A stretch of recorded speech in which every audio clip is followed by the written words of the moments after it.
So it's so funny to think when you're asked a question as basic as, what are you proud of yourself for? There's this part of you that's like, oh, like, is that bragging about myself? Like when you really start to think about the things that you've done, or not. Like I think people can either be like, yeah, I can tell you right now what I'm proud of. But I feel like there's reservations and people can judge because, you're supposed to put out there what you're proud of. Other people can compliment you, but is it okay if you compliment yourself? And in this challenge, I find it very interesting in self-reflection.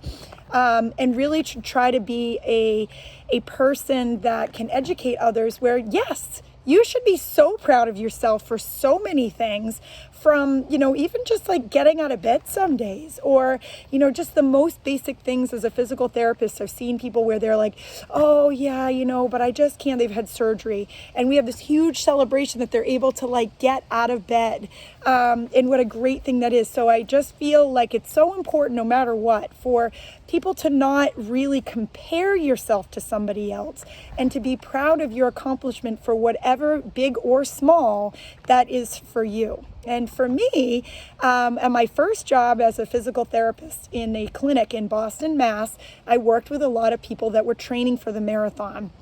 And I've always considered myself athletic, but I was impressed and amazed to think, how could someone run 26.2 miles? Like that is just beyond my and so working with these people and helping them reach their goals, it was like infectious to work with them and see how they were coming along with their training and what was happening. And so it was a privilege to work with them to reach the goals. And when I was talking to one of my patients one time, she's like, Marcy, if you can run 5 miles, you can run 26. And I thought, okay. So I started training, and just like she said, I followed a training program, and every day I had a goal, that I was going to run the Boston Marathon. I did not do it as a registered runner with a number, but I still trained and I still raised money for charity, so I was able to participate in that race.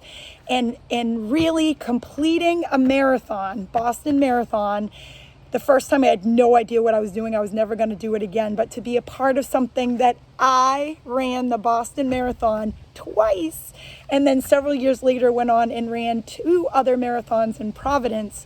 And I feel like that lesson is not just running over that finish line, is applying what I was able to learn from training from that marathon, that every little bit counts in reaching a greater goal. So proud of you.